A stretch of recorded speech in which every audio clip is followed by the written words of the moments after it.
पूर्व पक्ष ने पूरा मीमांसक थे। पूर्व पक्ष कह दिया ये वाक्य अनर्थक वाक्य तत्सृष्टवा तद्वन प्राविशत, इसका कोई अर्थ संभव ही नहीं है, अतः इस वाक्य को त्याग देना चाहिए।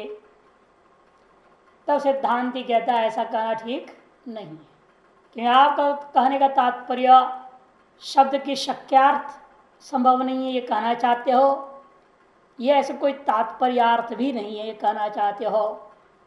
यदि आप कहते हो शक्यार्थ नहीं है, आकाश प्रकृष्ट देशे भी जले अमूर्त से प्रतिबिंब भाववद अमूर्त से भ्रमण अनिर्वाच्य विद्यास प्रतिबिंबित सृष्टि उत्तर कालम अंतकरणाय प्रतिबिंब भाव संभवात इत्याहन्येति। आनगिरी में विकल्प दिखा दिया। शक्ति गोचर से अर्थ से संभवात अर्थ शून्यतम तात्पर्य गोचर से वा, शक्ति का विषयभूता जो अर्थ है तादृश अर्थ रहित है ये, या तात्पर्य का विषयभूता अर्थ से रहित है। पहला में मैं कह सकते हो शक्यार्थ रहित है, ऐसा मत कहो। नाद्य आकाश आदि अप्रकृष्ट देश है, आकाश आदि कैसे हैं? अविप्रकृष्ट देश है, सर्वत्र व्यापक है ना, दूर तो है नहीं वो। फिर भी जले अमूर्त से प्रतिबिंब भाववत, अमूर्त है आकाश आदि, अविप्रकृष्ट देश में है, फिर भी उनका जल में प्रतिबिंब पड़ता कि नहीं पड़ता है? बोलो, सर्वव्यापक जल भी आकाश में ही है। और देखने के व्यवहार में क्या मिलता है? दर्पण से आप दूर में हो तब आपका प्रतिबिंब दिखाई देता है आपको दर्पण में, लेकिन आकाश दूर में नहीं है, फिर भी आकाश का प्रतिबिंब पड़ रहा है। उसी प्रकार से अमूर्तस्या भी भ्रमणो अनिर्वाच्य विद्यासु प्रतिबिंबित, अमूर्त होते हुए इस ब्रह्म का अनिर्वाच्य जो अविद्या आदियों में प्रतिबिंब पड़ सकता है। सृष्टि उत्तर कालम अंतकरणाश, सृष्टि के उत्तर काल में अंतकरण आदि प्रतिबिंब पड़ेगा।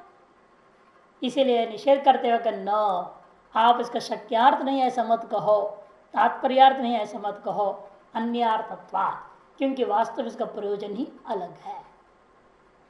इस वाक्य का प्रयोजन अलग है, अन्यार्थत्वा इति।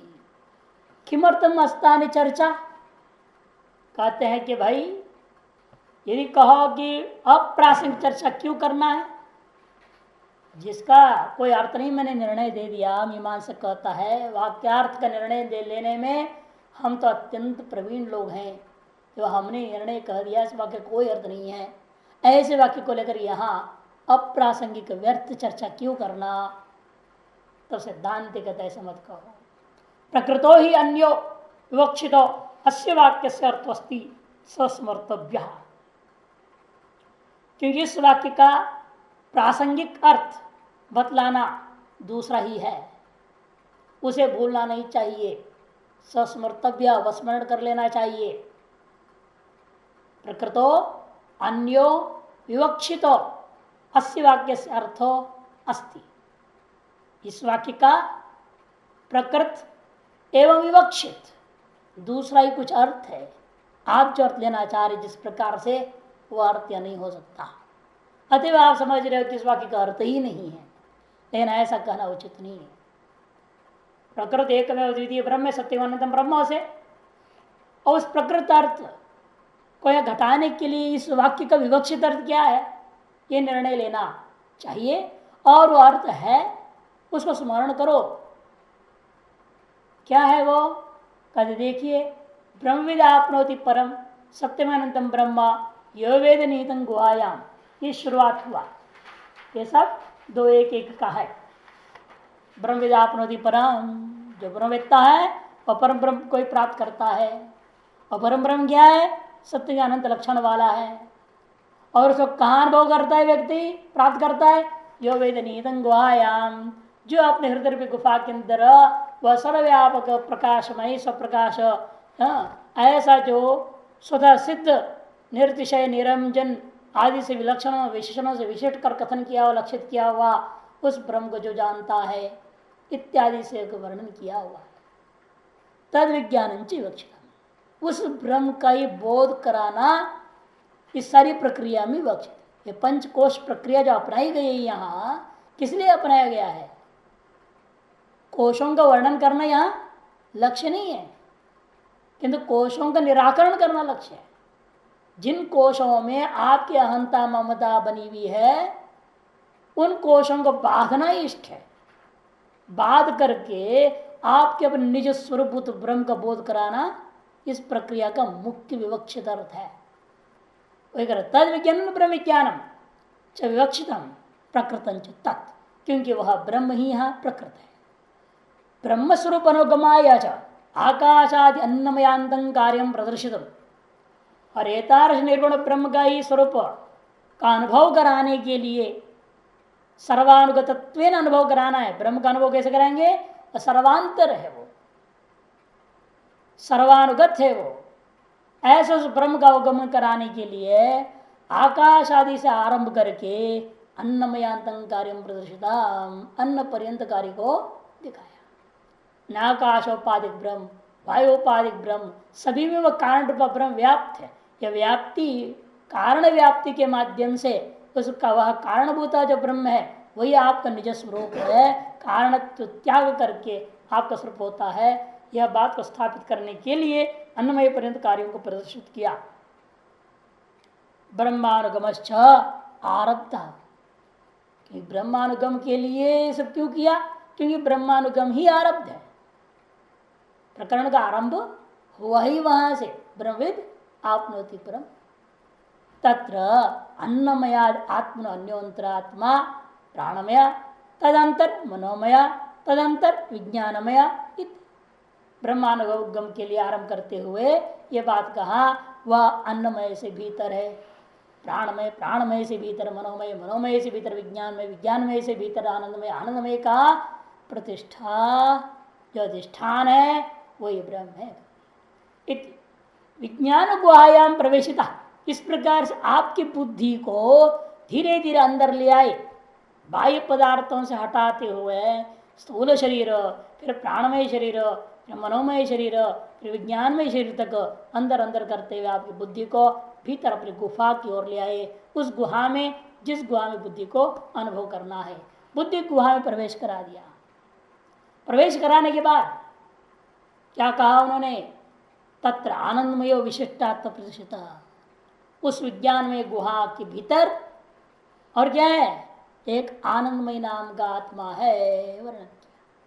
विज्ञान गुहाम प्रवेशित, विज्ञान गुहा में प्रवेश करा दिया। करा करके वहां तत्र विज्ञान गुहा में तो उन्होंने आनंदमय से विशिष्ट आत्मा को दिखा दिया। उस विज्ञान गुहा में प्रवेशित आनंदमय जो विशिष्ट आत्मा जो दिखाया, उसका तात्पर्य क्या है?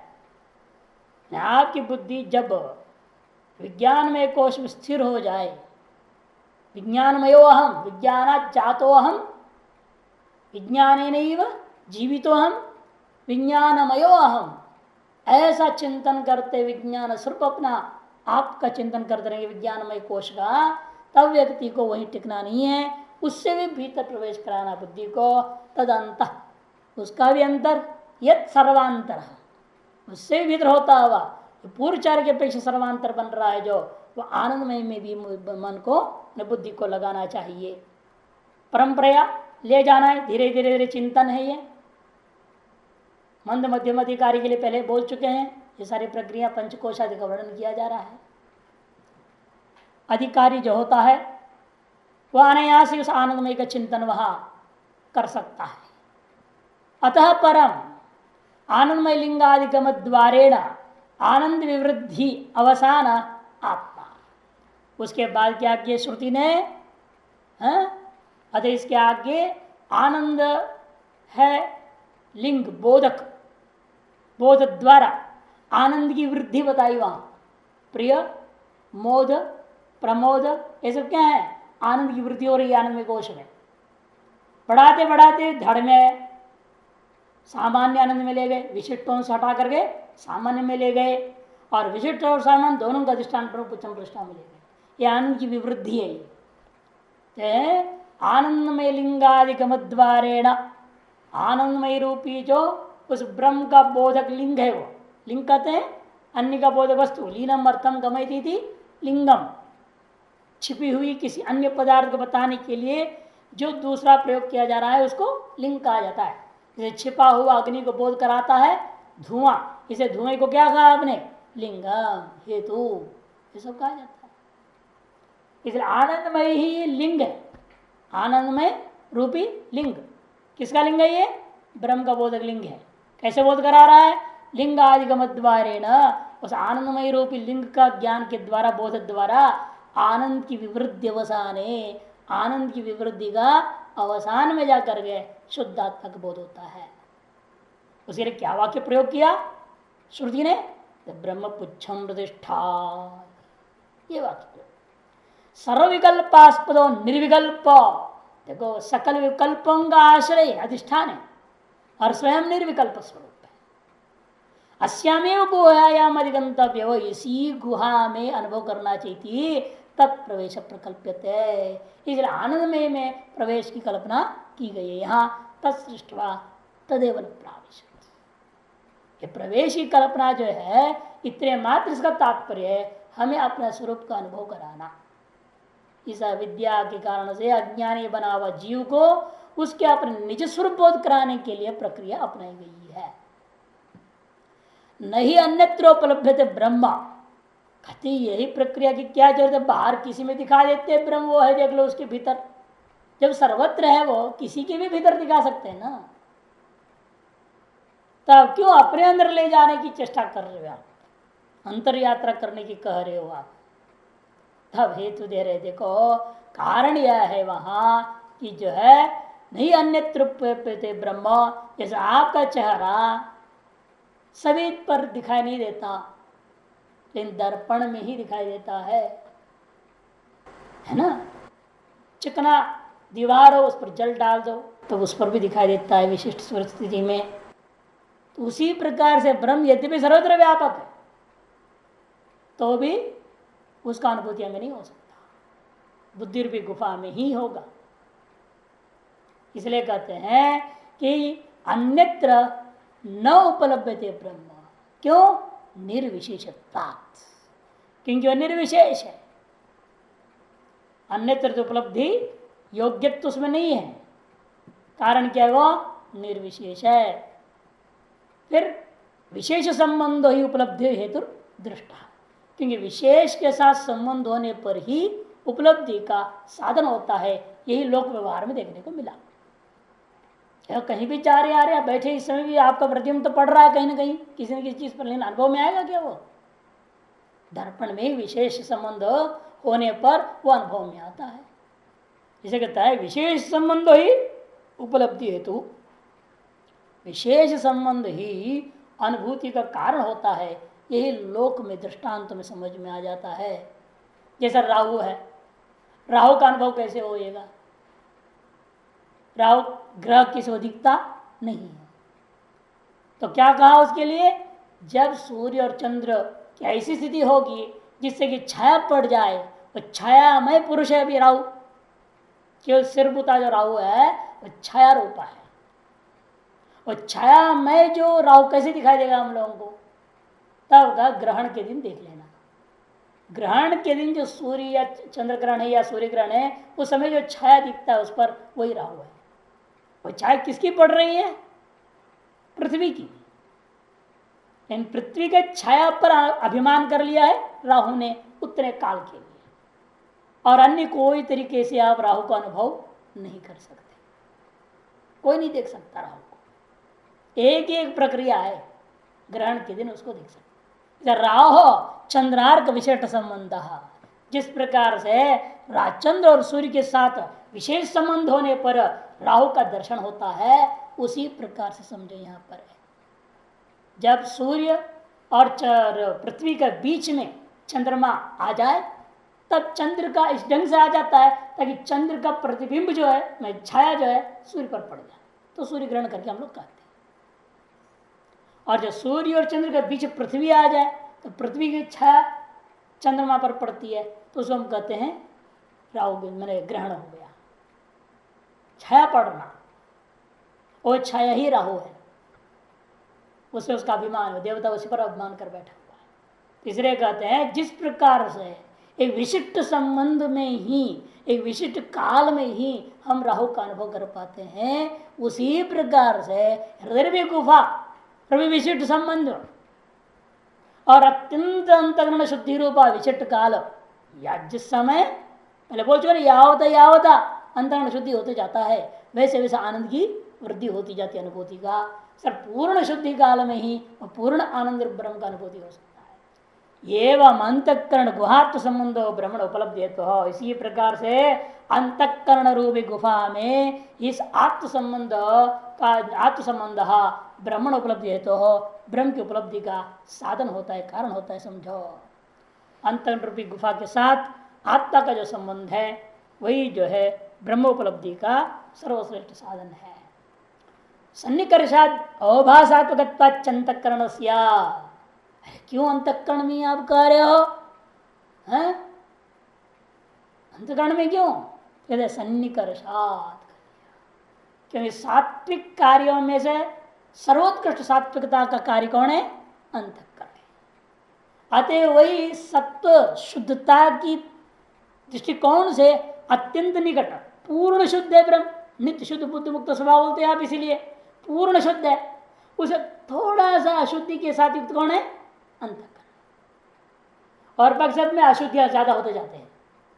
इसे अंतकरण एक ऐसी चीज है पूर्ण शुद्ध और लेश अशुद्ध युक्त 99.99% शुद्ध अंतकरण, वो क्या है? ब्रह्म का सन्निकर्ष है, निकट है, इसलिए उसी में अनुभव में आता है। सन्निकर्षात अवभाषात्मक आनगिरी साफ कर देखो, अंतकरण संसर्गादेव देह घटाश चैतन्य व्यक्ति न स्वतः, अंतकरण संसर्ग से ही देह घटादियों में चैतन्य का व्यक्ति होती है, स्वतः नहीं हो सकता। ये स्वतः होने लग जाए फिर मुर्दा में भी चैतन्य रह जाएगा, है ना। अंतकरण की वजह से ही उसमें संबंध है, तो वहां चैतन्य है। वो अंतकरण वहां से निकल गया, सुख शरीर चला जाता है तो शरीर मर जाता है। अंतकरण अव्यवधान चैतन्य व्यंजकम अन्वय व्यतिरेकाभ्याम इत्यर्थ, क्योंकि अंतकरण ही अव्यवधान पूर्वक चैतन्य का व्यंजक है, अन्वय और व्यतिरेक अनुभव से प्रसिद्ध है ना। जब तक अंतकरण है तब तक इसमें चेतनता है, जब इसमें अंतकरण लय हो गया अविद्यादि स्व कारण में या अन्यत्र चला गया तो शरीर मुर्दा जैसा हो जाता है, या मुर्दा ही हो जाता है। सुषुप्ति में क्या हो गया? अविद्या में लीन हो गया मन बुद्धि सब, इसलिए मुर्दा जैसे आप पड़े रहते, मुर्दा नहीं हो जाते। और जब अविद्या सहित सब कुछ यहां से निकल ही गया सुख शरीर, तब ये शरीर मुर्दा ही हो जाएगा। ये है अंतर। यथाच अस्वच्छ स्वभाव के घटा दो मुखम न प्रतिबिंबत है, जला दो स्वच्छ स्वभाव के प्रतिबिंबत है। किस प्रकार से अस्वच्छ स्वभाव वाला घटादियों में मुख का प्रतिबिंब नहीं पड़ता, जलादियों में स्वच्छ स्वभाव वालों में प्रतिबिंब पड़ता है, तथा सत्व प्रधान संतकरण से प्रसाद स्वभाव याद घट दे तत्र ब्रह्म उपलब्धि अभाषात्मक हेतु की व्याख्या आनंद इस तरह से कर दिए कि सत्व प्रधान वाला अंतकरण होने से उसमें शुद्धता की स्वभाव से शुद्ध है वो, हाँ, अतः उसमें प्रतिबिंब पड़ना चैतन्य का अनुभव होना उचित ही है। यह बात मन में रखकर आचार्य शंकर ने कहे कि अभाषात्मक यथाच आलोक विशिष्टा घटादि उपलब्धि एवं बुद्धि प्रत्यालोक विशिष्टा आत्म उपलब्धि स्यात्। जैसे आलोक विशिष्ट घट ही आपके चक्षु का अनुभव का विषय होता है ना।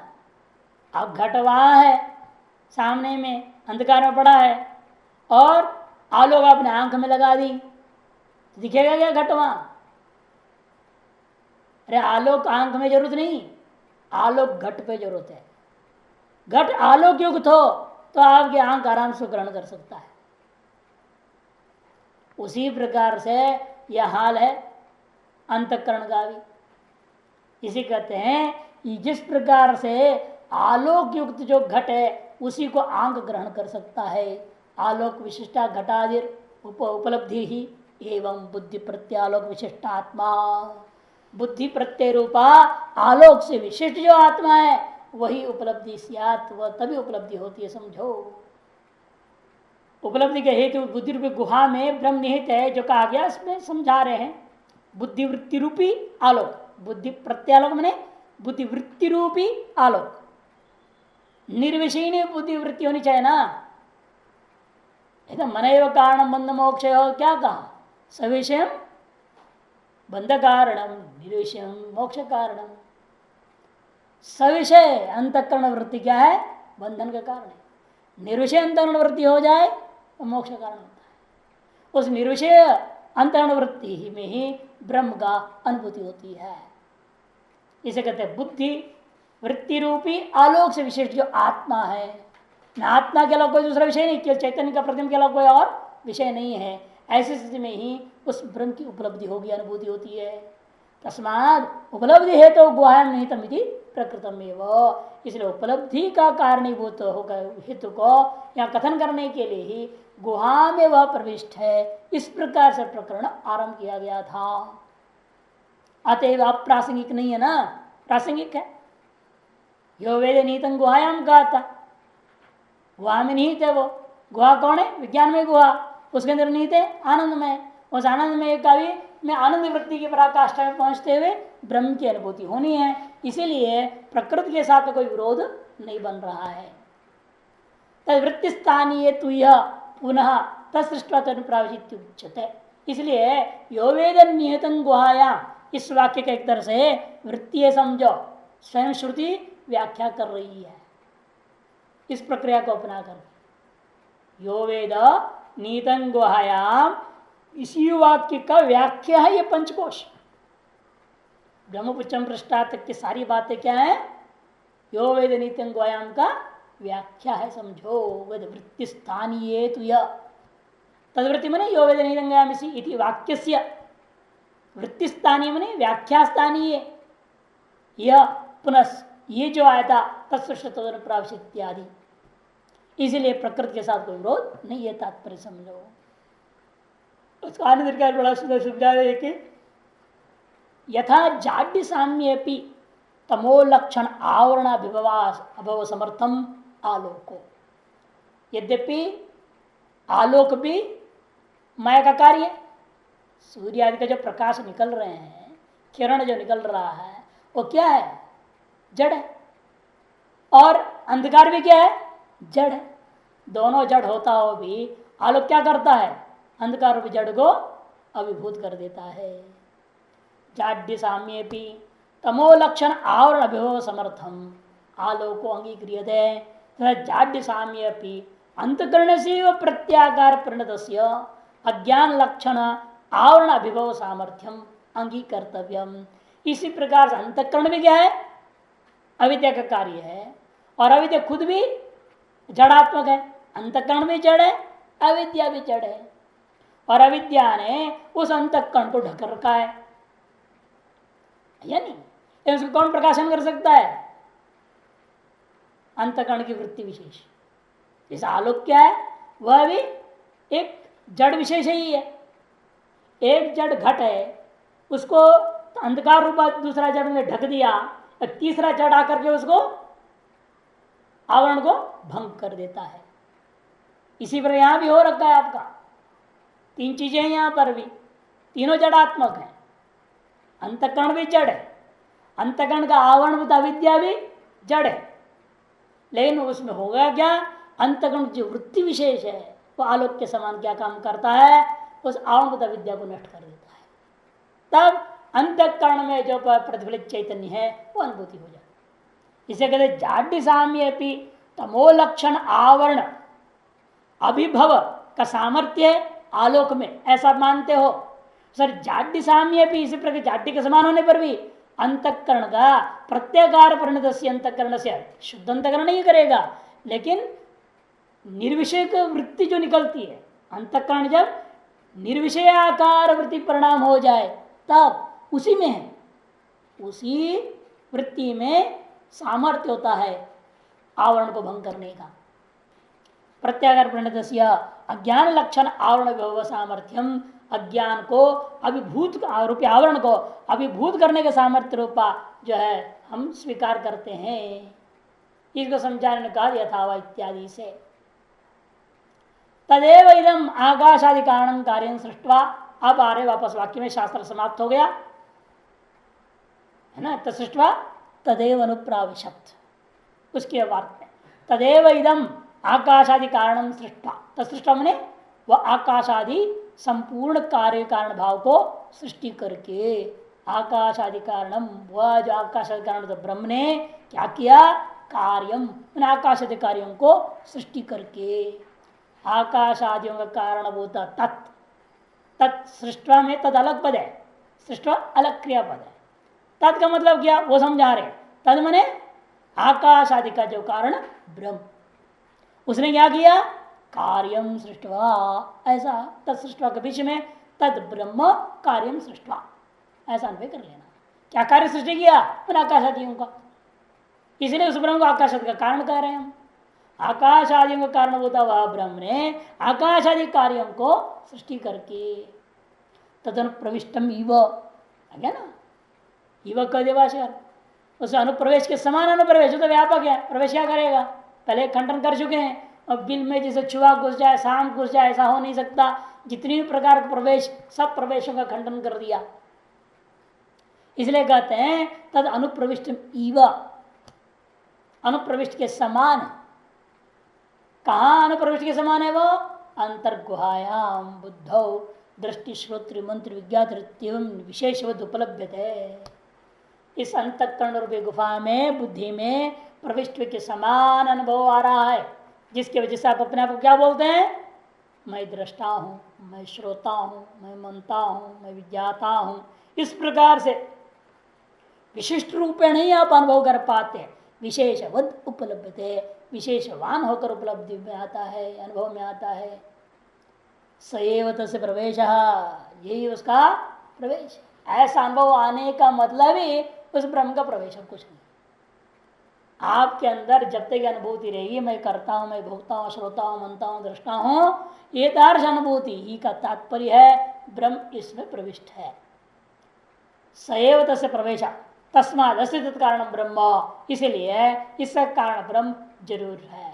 अथवा अस्तित्व अस्तित्व उपलब्धव्यम तत्, वापस मंत्र में लौटे, जिसने वह है इसलिए उसको अस्ति ऐसा ही अनुभव करना चाहिए, ग्रहण करना चाहिए। तत्कार्य अनुप्रवेश किम, यहाँ जो कोमा डालो गलत डाल रखे हैं, अनुप्रवेश के बाद कोमा होने चाहिए, किम के बाद होना चाहिए। और वह ब्रह्म इस कार्य में अनुप्रवेश करके, इस कार्य में अनुप्रवेश करके क्या किया, किम कृतवान, कृतवान तैयार करो, किम कृतवान, उसने क्या कर दिया, कहते उसे सत्य और त्यत बना दिया।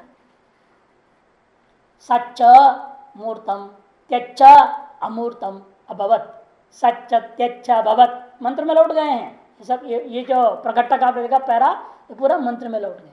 तत्सृष्टा तदनुप्रवेश अपने सिद्धांतानुसारण शब्दार्थ कर दिया, तत्सृष्टा तदेव मैंने कह दिया अंतर्गुहायाम एवं, वह ब्रह्म ही प्रवेश करके, प्रवेश के समान प्रवेश किया, प्रवेश करके आज जिसने वैसे प्रविष्ट इसलिए उसको अस्थि है करके अनुभव करना चाहिए। ये सब मंत्रार्थ हो गया। फिर कहते हैं प्रवेश करके क्या किया, तब वो फिर मंत्र को लाए, सच्च त्यच्च भवत। सत्य क्या है, मूर्तम, त्यत क्या है, अमूर्तम। ये हो गया कहने का मतलब, मूर्ता मूर्ति अव्याकृत नाम रूपे आत्मस्थे अंतर्गतेन आत्मना व्याक्रियते, व्याकृते च मूर्तामूर्त शब्दवाच्यते आत्मा तो अप्रविभक्त देश काल कृत्वा आत्मा ते अभवती, आत्मा ही हो गया। सत्य और त्यत ऐसे कैसे आप कह दे रहे हो, आत्मा ही हो गया, कैसा होगा। मूर्त बने पृथ्वी जल तेज, अमूर्त बने वायु और आकाश, आत्मा ही पांचों चीज हो गया, ऐसा आप कैसे कर रहे हो। तब उसकी समझा रहे कि मूर्त और अमूर्त क्या थे, अव्याकृत नाम रूप अवस्था में थे। अव्याकृत थे ना, ये पहले कुछ भी नहीं था। सदैव समिदम अग्रहासित, यहां भी आगे कहेंगे, वो पहले अव्याकृत ही था। फिर क्या हुआ, आत्मस्थे अंतर्गत, आत्मा में स्थित थे वो। कहा थे वो भी, आत्मा में। आत्मा में कैसे थे पहले समझा चुके हैं। आत्मा में एक माया नाम की चीज हमने कल्पना कर ली। आत्मा में तादात्म्य संबंध से माया है, उस माया में ये सारा मूर्त और अमूर्त सत्य और तत्व रूपा जगत अव्याकृत से माया में विद्यमान थी। माया में है तो वो आत्मा में, क्योंकि माया और आत्मा तादात्म्य में। कल्पित वस्तु हमेशा स्वाधिष्ठान में तादात्म्य रहता है। इस रज्जु में सर्व कल्पित है, वह सर्व उस रज्जु में तादात्म्य है। उसी प्रकार माया जो कल्पित है वस्तु, वह कहाँ है? आत्मा ब्रह्म में तादात्म्य है। अब जिसलिए आत्मा में नाम रूप अव्याकृत थे, माया में है, अतः वो आत्मा में है। ऐसा कह लो। इसे कह दिया मूर्तामूर्त अव्याकृत नाम रूपे आत्मस्थे। उनको क्या किया? अंतर्गतेन आत्मना व्याक्रियेते, अंतर्गतेन आत्मना व्याक्रियेते। उन्हीं के अंतर्गत आत्मा में मूर्तामूर्त रूप से व्याकृत हो गया। उन अंतर्गतेन आत्मना, उनमें ही व्याप्त चैतन्य ने क्या कर दिया? यही तो विशेषता है। आकाश विद्यमान बादल भी में भी आकाश का प्रतिबिंब पड़ जाता है। ऊपर नीचे चारों तरफ आकाश है ना, बादल हवा में लटका पड़ा है, उस बादल में भी आकाश का प्रतिबिंब पड़ जाता है। उस आत्मा में माया है, उस माया में ही आत्मा का प्रतिबिंब पड़ गया। इसे तदन मायावच्छिन्न चैतन्य हो गया। सर्वव्यापक चैतन्य में जो आपने माया मान लिया, वह माया में प्रतिबिंबित चैतन्य को लेकर के मायावच्छिन्न चैतन्य आप कह देते हो ईश्वर। और उसने क्या किया? वो सब अव्याकृत को व्याकृत कर दिया। इसको कहते अंतर्गतेन आत्मना व्याक्रियेते। तो ठीक है, व्याकृत हो गया। व्याकृत मूर्तामूर्त शब्दवाच्य, लेकिन ये जो मूर्तामूर्त शब्दवाच्य जगत व्याकृत हुआ, वो ये मत समझिए वो आत्मा से अलग कहीं व्याकृत हो गया। बाहर है क्या आत्मा से? कहते हैं भाई ते आत्मना तो अप्रविभक्त देश काल, आत्मा से अविभक्त देश और अविभक्त काल में वे उत्पन्न हुए हैं। कृत्वा आत्मा की वजह से ही यहाँ कह दिया आत्मा ही ये सब हो गया, ऐसे कह दिया जाता है। किंच, इतना ही नहीं, निरुक्तंच निरुक्तंच। निरुक्तम नाम निष्कृष्य समान असमान जातीयेभ्य देश काल विशिष्टतया इदम तद इत्युक्तम, अनिरुक्तम तद विपरीतम इति निरुक्ता निरुक्ते। निरुक्तम ने निष्कृष्य, निचोड़ करके, अलग करके, किससे? समान और असमान जातियों से अलग करता हुआ ग्रहण करना। देश काल विशिष्टतया, और देश विशिष्ट होकर के, काल विशिष्ट होकर के आप उसके बारे में बोल सकें। इदम यह है, तद वह है, इस प्रकार से व्यवहार करने योग्य हो जाए तो उसको निरुक्त कहा। और जिस प्रकार से व्यवहार करने योग्य नहीं है, मैंने समान या असमान जातियों से व्यावृत्त करता हुआ देश काल से विशिष्ट करके इसको इदम या तदादि रूपेण कथन नहीं कर सकते हो, उसका नाम अनिरुक्तम। तद विपरीतम कह दे, इसलिए अनुक्तम का ठीक उसको विपरीत। इस पर निरुक्ता निरुक्ते भी मूर्ता मूर्त रेव विशेषण है। निरुक्ता निरुक्ता हम ब्रह्म का विशेषण नहीं समझना। जो सच्चत्यच्छ भवत कहा था, आत्मा मूर्त और अमूर्त हो गया। और मूर्त अमूर्त कैसे हैं? ये मूर्त अमूर्त का विशेषण, इसीलिए कैसे हैं वो? कहते निरुक्ता निरुक्त है। वो भूल से नहीं समझ, निरुक्तंच निरुक्तंच ब्रह्म का विशेषण नहीं समझना। इसलिए भाषा स्पष्ट कर रहे हैं, निरुक्ता निरुक्ते अपि मूर्तामूर्ति और रेव विशेषण यथा सत्य त्यक्ष प्रत्यक्ष परोक्ष है। जिस प्रकार से सत्य और त्यत ये भी क्या है? प्रत्यक्ष बुधा पृथ्वी जल तेज को और परोक्ष रूपा वायु और आकाश का कथन कर रहे हैं। उसी प्रकार से यहाँ निरुक्त निरुक्त भी मूर्तामूर्त का ही विशेषण समझो। तथा निलयनंच निलयनंच, इसी प्रकार भी निलयनम नीडम आश्रय मूर्त से धर्म। नीड घोसला, घोसले का तात्पर्य यहां आश्रय, यह भी मूर्त का धर्म है। अनिलयनम किसी का आश्रय होता नहीं, तद विपरीतम अमूर्त से धर्म, ठीक उसका विपरीत है, वह अमूर्त का वो धर्म है। क्या? अनिरुक्त अनिलेनानि अमूर्त धर्मत्वेपि व्याकृत विषय याद रखना, ये जो परोक्षता है या अनिर्वक्तता है और अविलीनता है, ये सारे के सारे अमूर्त का धर्म है। इसका ये मत सोचिए वो अव्याकृत का विषय है, ऐसा नहीं। व्याकृत अमूर्त, व्याकृत होता हुआ अमूर्त का विषय। जो वर्णन किया जा रहा है व्याकृतांतर्गत विद्यमान मूर्त अमूर्त का, अव्याकृत का नहीं। व्याकृत मूर्त के विशेषण है और व्याकृत अमूर्त के विशेषण है, ऐसे समझो। सर्गोत्र काल भाव श्रवणात्, क्योंकि सारे जो वर्णन है श्रुति में ये सृष्टि की उत्पत्ति के बाद उसमें प्रवेश कर लिया। प्रवेश करने के बाद की बात है ना ये, तत्सृष्टा तवेद अनुप्रावशत कहने के बाद ये बातें कही गई है। इसीलिए सृष्टि की उत्तरकालीन व्याख्या है ना, अतएव ऐसा व्याकृत की व्याख्या समझनी चाहिए।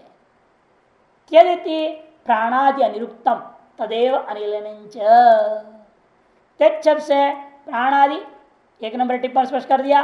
वायु आकाश यावत व्याकृतत्व वैशद्यायतु एवं उक्तिरित्यवदेयम्, व्याकृत को ही विस्तार रूपेण स्पष्ट करने के लिए भाष्यकार ने यह बात कहा, वायु और आकाश आदि ही त्यद है, वे अनिरुक्तम तदेव अनिलयन च, वे अनिरुक्त है, वे अनिलयन है। अतः विशेषणानि अमूर्तस्य व्याकृत विषयानि ये वैतानि, इसीलिए ये सब जैसे विशेषण जो वर्णन हुआ यह व्याकृत भूता अमूर्त का ही है, समझो। इसे और आगे में भी विज्ञानंच विज्ञानंच सत्यंच अनृतंच ये सब आ रहे हैं ना, उनको भी समझना। विज्ञानम ने चेतनम, अविज्ञानम तदरहितम अचेतनम पाषाण आदि।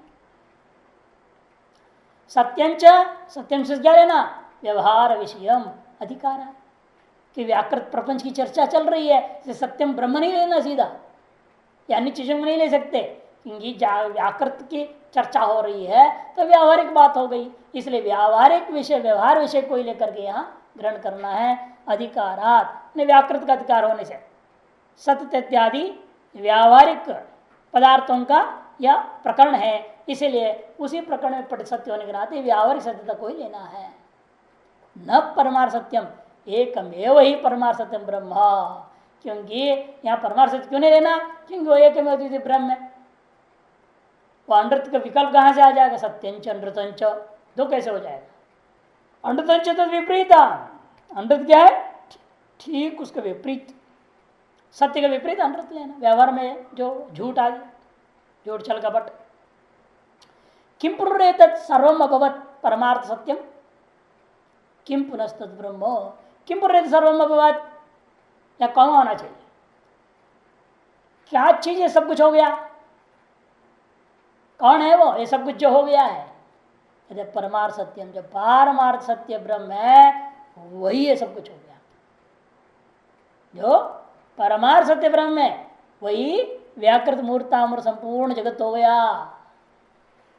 किम पुनस्तत्, वो परमार्थ सत्य क्या है, कहते ब्रह्म, सीधी सी बात, जिसको शुरू में कह दिया गया था सत्यम अनंतम ब्रह्म प्रकृतत्वात्, प्रकृत वही है, उसी को यहाँ उपसंहार कर लिया, साथ में जोड़ दिया। यस्मात् सत्यादिकम मूर्तामूर्त धर्म जातम यत्किंचिदम सर्वम अविशिष्टम विकार जातम एकमेव सत्य शब्दवाच्यम ब्रह्म अभवत् तद्व्यतिरेकेण अभावात् नाम रूप विकारस्य तस्मात् तद्ब्रह्म सत्यमित्याचक्षते ब्रह्मविदः तत्सत्यम इत्याचक्षते, है ना वाक्य, मंत्र में आया था। उस वाक्य का व्याख्या के लिए आरंभ करते भाष्यकार, यस्मात् जिसलिए सत्य त्यज आदि जो कुछ भी वर्णन हुआ, सच्चा त्यज भवत, निरुक्तंच निरुक्तंच, निलेनिंच निलेनिंच, विज्ञानंच विज्ञानंच, सत्यंच अनृतंच, ये जो व्याख्या हुई है ये सारी के सारी को लेना। ये मूर्त अमूर्त धर्म जातम, ये मूर्त और अमूर्त के धर्म समूह समझो। अतएव यत्किंचिदम सर्वम, जो कुछ भी यहाँ है मूर्तामूर्त संसार में, अविशिष्टम सामान्य रूपेण विकार जातम संपूर्ण कार्य को एकमेव सच्चवाच्यम ब्रह्म, एकमेव सच्चवाच्य जो ब्रह्म है वही है, सब कुछ हो गया है। क्यों, तद व्यतिरेकेण अभाव, ब्रह्म रूप अधिष्ठान को छोड़ के कहाँ कुछ मिलेगा आपको, कुछ भी नहीं। जब पट रूप अधिष्ठान को छोड़ दोगे तो एक भी चित्र टिक नहीं सकता, है ना। सारे धागे अलग अलग कर दो, पट को खत्म कर दो, तो चित्र कहाँ दिखेंगे? अब चित्र नहीं, खत्म हो भी। इस तरह से ब्रह्म को आपने मानोगे नहीं, तो ब्रह्म से अलग करके ग्रहण करना चाहोगे तो इन चित्रों को, चित्र रूप इस जगत को नहीं ग्रहण कर सकते। नाम रूप विकार तद व्यतिरेक अभाव है। नाम रूपात्मक जो विकार है यह हो ब्रह्म से अलग कुछ भी नहीं है। यह माया से अलग नहीं, कि माया का परिणाम है, और माया ब्रह्म से अलग कुछ नहीं, उसकी सत्ता। अतएव ब्रह्म से अलग नहीं है कह दिया जाता है। अतः तस्मात् तद ब्रह्म सत्य, इसलिए ब्रह्मवेत्ता लोग उस ब्रह्म को सत्य शब्द से कहते हैं। सत्य और त्य एकता का लोप हो गया, सत्य बन गया। सत्य और त्यत है ना, सत्य और त्यत, तो सत्य और त्य एकता लोप हो गया, सत्य बन गया। इसलिए ब्रह्म को सत्य कहते हैं कि सत्य और त्य दोनों का वो अधिष्ठान भूत होने से वो सत्य है। अस्ति नास्ति अनुप्रश्न प्रकृता, अस्ति नास्ति ये दोनों को लेकर के ही अनुप्रश्न पूछा ना, आता तो अनुप्रश्न शिव कहा था, शिष्यों ने पूछा, सुन करके संशय हुआ ब्रह्म है या नहीं है। तस्य प्रतिवचन विषय एतदुक्तम आत्मा अकामयत भूष्यामिति, उसी जवाब के विषय में बात आरंभ हुआ था। स्व अकामयत, तो आत्मा ने कामना कर लिया, एवं भूष्याम प्रजा यही स यथा काम चाकाश कार्य सत्य आदि लक्षण सृष्टा। इसलिए उसी प्रक्रिया को आगे बढ़ाते हुए अब निर्णय देना है हमें कि वह जैसी कामना हुई उस कामना के अनुसार आकाश आदि कार्यों को सत्यादि रूपा पदार्थों को सृष्टि करके तदनु प्रवेश, उसे प्रवेश करने के बाद पश्चिम श्रीमन मनमान विजानन बहुवा भवत, देखते हुए, सुनते हुए, मनन करते हुए, जानते हुए वह एक जो था इस प्रकार से अनेक उपाधियों में दृष्टा श्रोता मनता विज्ञाता भिन्न भिन्न भिन्न होता हुआ बहुत हो गया। तस्मात् तदेव इदम आकाशादि कारणम कार्यस्थम परमे व्योमन हृदय गुहायाम निहितम तत्प्रत्योभास विशेषेण उपलभ्यमानम अस्ति इत्येवं विजानीयात् इत्युक्तम भवति। इसलिए तस्मात् तदेव इदम आकाशादि कारणम, वही यह जो आकाश कारणभूत ब्रह्म है वो कहाँ है? कार्यस्थम, सकल कार्यों में वो व्याप्त है। परमे व्योमन, इन सकल कार्यों में व्याप्त होते हुए भी, क्योंकि कभी कार्य कारण में व्याप्त नहीं होता, कारण कार्य में व्याप्त होता है। पहले बता चुका हूं, अधिष्ठान अधिष्ठित में व्याप्त होता है, इन अधिष्ठित कभी अधिष्ठान में व्याप्त नहीं होता। इसलिए यह ब्रह्म में अधिष्ठित होकर के, व्याप्त होकर के परमे व्योमन हृदय गुहायाम निहितम, और परम आकाश कौन है?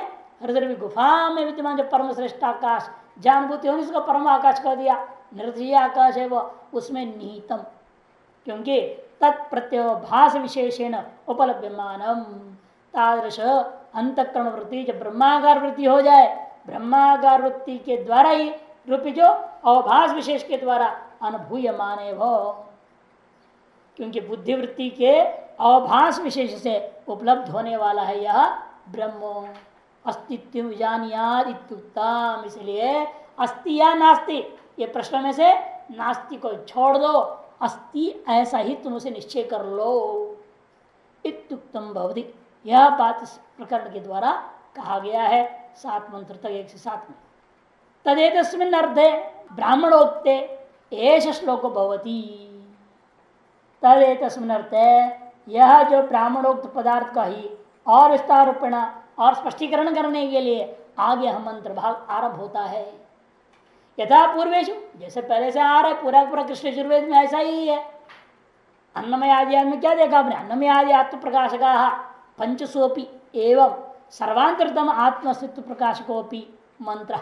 जैसे अन्नमय आदि आत्माओं का प्रकाशन करने वाला जो ब्राह्मण भाग है, तदोक्त पदार्थों को जिस प्रकार से तत्र तत्र क्या हुआ था, मंत्र भाग भी आ गए थे, उसी प्रकार से पंचसोपी एवं पांचों में जैसे आपने देखा, उसी पर यहाँ पर भी सर्वांतरतम आत्म अस्तित्व प्रकाश को, सर्वांतरतम कौन है? आत्मा, और उसके अस्तित्व को प्रकाशन करने के लिए जो इस ब्राह्मण भाग में कथित पदार्थ है उन्हीं को स्पष्टीकरण करने के लिए मंत्र कार्य द्वारेण भवति, कार्य द्वारा प्रकाशन करने के लिए ही अगला मंत्र आरंभ होता है। असद्वादमग्र आसीत् ततो वै सदजायत तदात्तानं स्वयं अकुरुत तस्मात् तत्सुकृतमुच्यत इति। यद्वै तत्सुकृतं रसो वै सः रसं हि वयं लब्ध्वा आनंदी भवति।